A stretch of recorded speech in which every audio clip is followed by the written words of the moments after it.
Today's video is for Trading Places from 1983.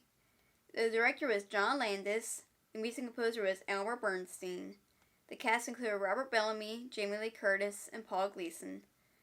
The film was about a snobbish Wall Street commodities broker and a wily street hustler find their positions reversed as part of a bet by two callous millionaire brothers who run a brokerage house.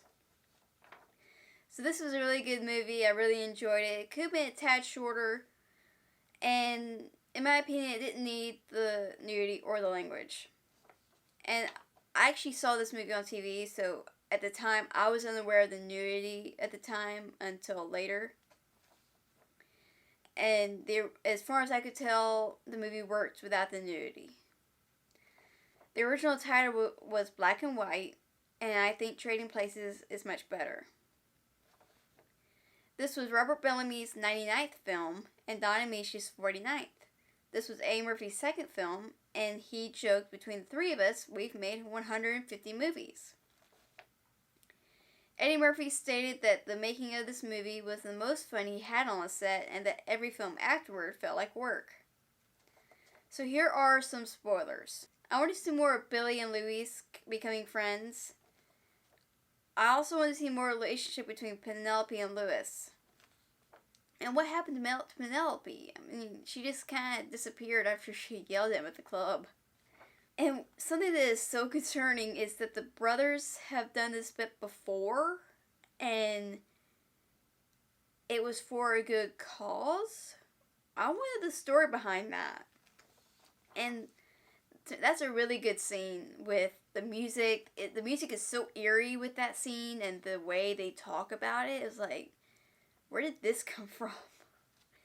And something I'm confused about is that once Ophelia decides to help Louis, they don't appear to have a conversation at all between the cab, the grocery store, and the apartment. Because once they get to the apartment, that's where they start making introductions and where he figures out she's a prostitute. And why did it take Louis so long to figure out she's a prostitute? And something I really hate in movies or shows is that whenever somebody has a Shakespearean name, the other person has to point out and explain that the name is Shakespearean. Who cares? I mean, why does that have to be explained at all? The other Santa is Mike Strug, a TV reporter who once worked for a network affiliate in the city of Philadelphia. The movie kind of briefly takes a weird, dark turn when Louis tries to commit suicide. I love that Coleman helps Louis and Billy. And I love the whole train car scene, but I was really surprised that they did blackface, especially for that time.